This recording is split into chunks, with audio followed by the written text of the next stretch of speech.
education টিকি Assam channel সকলোকে স্বাগতম জনাইছোঁ আৰু বন্ধুসকল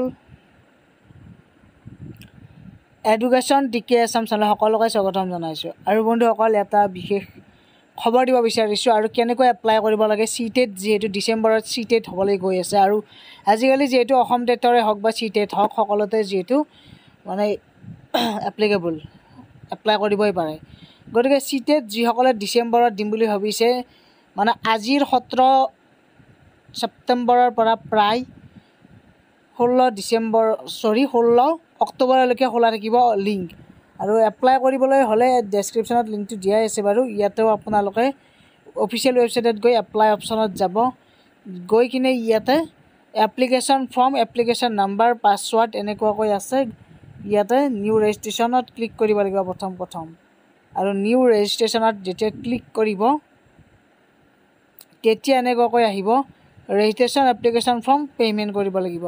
পে'মেণ্টটো কেনেকুৱা হ'ব জেনেৰেল যিখিনি আছে 1000 টকা বা অবিচিখিনি 1000 টকা পে'মেণ্ট কৰিব লাগিব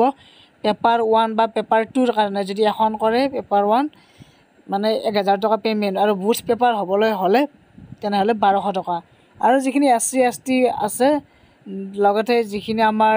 ডিফাৰেণ্টলি এবল পাৰ্চন আছে তেওঁলোকৰ 500 আৰু বুট পেপাৰ কৰিলে 600 আৰু এতিয়া কেনেকৈ কৰিব লাগে সেইটো এবাৰ দেখুৱাই দিছোঁ এনেকুৱাকৈ ক্লিক কৰিব ক্লিক হিয়াৰ টু প্ৰচিড চ' ইয়াত ক্লিক কৰাৰ পিছত এনেকুৱাকৈ আহিব কেণ্ডিডেটছৰ নেম ফাদাৰ্ছ নেম চ' এইখিনি জানিবই লগতে এইখিনি নিজৰ এড্ৰেছটো দিব লাগিব আৰু যদি সেম এড্ৰেছ হয় প্ৰেজেণ্ট এড্ৰেছৰ লগত তেনেহ'লে ইয়াতে ক্লিক কৰিলে হ'ল আৰু যদি সেম নহয় তেনেহ'লে বেলেগকৈ লিখি দিলে হ'ল তাৰপিছতে ইয়াতে নিজৰ পিনক'ড ইয়াত পাছৱৰ্ড এটা ক্ৰিয়েট কৰি ল'ব পাছৱৰ্ডটো কিন্তু ষ্ট্ৰং পাছৱৰ্ড দিব নিজৰ নামটো লগতে এড দিব পাৰে বা হেছ ব্যৱহাৰ কৰিব পাৰে পাছৱৰ্ডটো দি ল'ব কনফাৰ্ম কৰি কিনে চ' এনেকুৱাকৈ কৰি ছাবমিট কৰি দিব চ' এইটো হৈছে ফাৰ্ষ্ট ষ্টেপ চ' ইয়াতে এটা এনেকুৱাকৈ মানে প্ৰিমিচেছ নং বা নেম এটা থাকে সেইটো কিন্তু বহুতে বুজি নাপায় সেইটো একচুৱেলি নিজৰ ঘৰৰ যিটো নাম্বাৰ বা প্লট নং চ' সেনেকুৱা যিকোনো এটা দি দিলে হৈ যায় গুগলত চাৰ্চ কৰিলেও পাই যাব আৰু গোটেইখিনি ফিল আপ কৰাৰ পিছতে তাৰমানে আমাৰ ফাইনেল ছাবমিট কৰাৰ আগত এটা ফাইনেল ছাবমিট মানে এই প্ৰথম পেজখন মানে ছাবমিট কৰাৰ আগতে এনেকুৱাকৈ গোটেইকেইটাত তাৰমানে ক্লিক দিব লাগিব father's name mothers name gender কাৰণ এইকেইটা ক্লিক দিয়াৰ পিছতহে কি কৰিব পাৰিব আই এগ্ৰি কৰি কিনে ছাবমিট এণ্ড চেণ্ড OTPত ক্লিক কৰিব OTPটো অহাৰ পিছতে OTPটো এনেকুৱাকৈ বহুৱাই দি কিনে ছাবমিট ৰেজিষ্ট্ৰেশ্যন ফৰ্মখন ছাবমিট কৰি দিব আৰু আপোনালোকৰ মোবাইলত মেছেজো যাব লগতে ইয়াত ৰেজিষ্ট্ৰেশ্যন ফৰ্মখন কমপ্লিট হ'ল এতিয়া এপ্লিকেশ্যন ফৰ্মখন আছে ইনকমপ্লিট দেখাইছে তাৰপিছত পে'মেণ্টটো কৰিব লাগিব এতিয়া আমি এপ্লিকেশ্যন ফৰ্মখন কৰিবলৈ হ'লে আমি এপ্লিকেশ্যন ফৰ্মত যাব লাগিব কমপ্লিট এপ্লিকেশ্যন ফৰ্মত ক্লিক কৰিব লাগিব এতিয়া এপ্লিকেশ্যন যিখন ফৰ্ম আছে সেইখনত যিখিনি ডাটা আছে সেইখিনি এণ্ট্ৰি কৰিব লাগিব এতিয়া আমাৰ এপ্লিকেশ্যন ফৰ্মখনত যিখিনি পাৰ্চনেল ডিটেইলছ আছে সেইখিনি কৰিব লাগিব তাৰপিছত apply for the examination city কোনখন চহৰত এক্সাম দিব সেইটো ফিল আপ কৰিব লাগিব তাৰপিছতে কোৱালিফিকেশ্যন ডিটেইলছখিনি বহাব লাগিব তাৰপিছত ফটো আৰু ছিগনেচাৰ আপলোড কৰি ফাইনেল ছাবমিট কৰি দিব লাগিব গতিকে মই এইখিনি কৰি লওঁ চ' পাৰ্চনেল ডিটেইলছত যাম পাৰ্চনেল ডিটেইলছত কিবাকিবি আপোনালোকৰ ফিল আপ কৰাই থাকিব যিখিনি ফিল আপ কৰা নাই সেইখিনি এতিয়া ফিল আপ কৰিব লাগিব মানে কেটেগৰী লগতে যিখিনি আমাৰ আছে আকৌ PWD যদি PWD কেটেগৰী কোনোবা আছে ইয়েছ আৰু নহ'লে ন তাৰপিছত এমপ্লয় ষ্টেটাছ যদি আপোনালোকে চাকৰি কৰি আছে তেনেহ'লে এমপ্লয়ড ষ্টেটাছটোত ইয়াতে employed as a teacher employed other than teacher বা নট এমপ্লয়ড তিনিটা অপশ্যন আছে গতিকে মই যিহেতু কৰি আছোঁ গতিকে এমপ্লয়ড এজ এ টিচাৰ দিছোঁ তাৰপিছত এই যিটো কেপচা কোড আছে সেইটো আমি ফিল আপ কৰিব লাগিব এইটো দি দিব লাগিব এতিয়া ইয়াৰ পিছত আকৌ ছেভ এণ্ড নেক্সট কৰিব লাগিব আৰু ইয়াতে ইয়েছ ক্লিক কৰিব লাগিব এইখিনি হ'ল এতিয়া এপ্লাই ফৰ আমি এতিয়া কোনখন পেপাৰৰ দিম কোনোবাই UP পেপাৰ দিব পাৰে কোনোবাই LP দিব পাৰে বা কোনোবাই বুট দিব পাৰে গতিকে সেইটো নিজৰ কথা লেংগুৱেজটো সদায় আমাৰ মাতৃভাষাটো সদায় প্ৰথম লেংগুৱেজত ৰাখিব লাগে মোৰ যেহেতু অসমীয়া গতিকে আছামিজ দিছোঁ আৰু লেংগুৱেজ টিটো ইয়াৰ টুটো যিকোনো দিলে হ'ব ইংলিছ দিয়ে হিন্দী দিয়ে বা যি দিয়ে চ' মই ইংলিছ দি দিলোঁ তাৰপিছত minimum education qualification class 7 to class 8 চ' ইয়াতে আপোনালোকৰ মিনিমাম এডুকেশ্যন কোৱালিফিকেশ্যন ধৰি লওক আপোনালোকৰ এইটো চ' ইয়াতে আহি যাব মানে 1 নম্বৰত কি দি আছে graduation and passed of pursuing অফ যদি কোনোবা DLED কৰি আছে তেনেহ'লে পাৰ্চুইং হ'ব আৰু যদি এটলিষ্ট 50%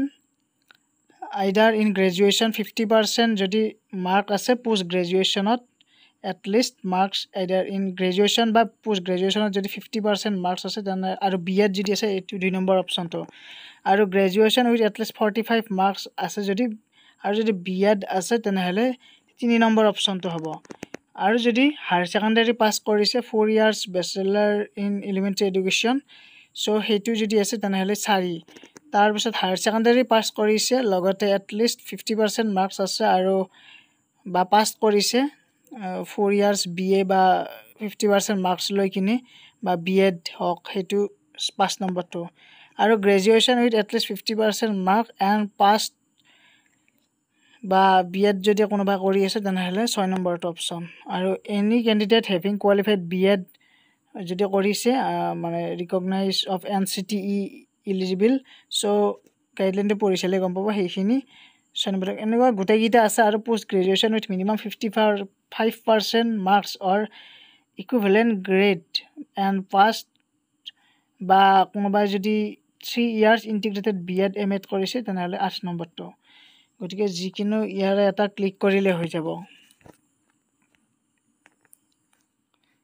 চ' এতিয়া গ্ৰেজুৱেশ্যন এণ্ড পাষ্ট কোনোবা যদি গ্ৰেজুৱেশ্যনত পাষ্ট কৰিছে তেনেহ'লে DLEDও কমপ্লিট কৰিছে তেনেহ'লে 1 নম্বৰটো দিব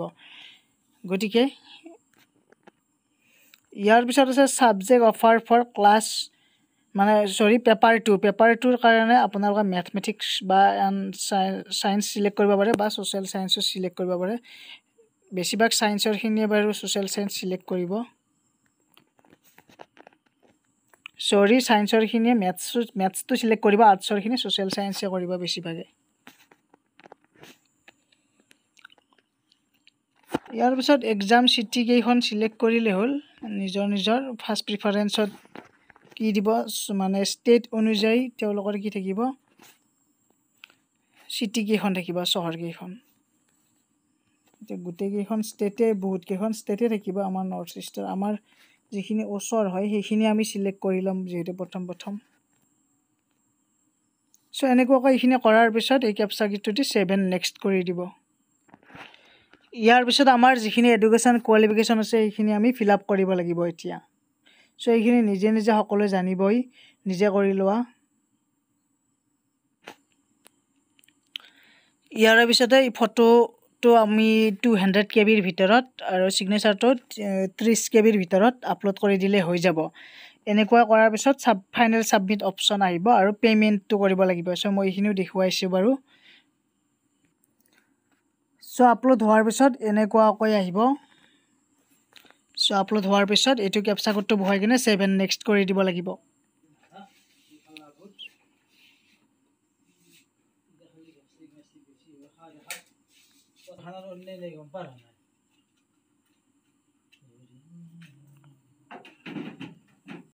চ' ইয়াৰে পিছতে এনেকুৱাকৈ আহিব তাৰপিছত এই যে মাজত গোটেইকেইটা ক্লিক কৰিব লাগিব particular check list to be verified কাৰণ গোটেইকেইটা ক্লিক কৰাৰ পিছত ভেৰিফাইড হ'ব কাৰণ ভেৰিফাইড হোৱাৰ পিছতহে যিটো ছাবমিট আছে সেইটো ছাবমিট হ'ব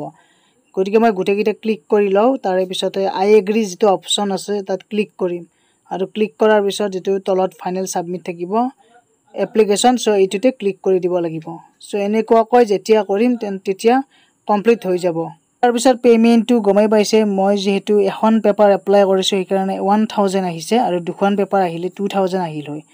ইয়াৰ পিছত যিটো আমাৰ ইমেইলটো ভেৰিফাইড কৰিব লাগিব এতিয়া ইমেইলটো ভেৰিফাইড অপশ্যনটো আছেই বা এডিট কৰিব পাৰে যদি কিবা ভুল ভ্ৰান্তি হৈছে চাই ল'ব এবাৰ কাৰণ যিটো পে'মেণ্টৰ অপশ্যন আছে ফাইনেল ছাবমিট সেইটো হোৱা নাই এতিয়ালৈকে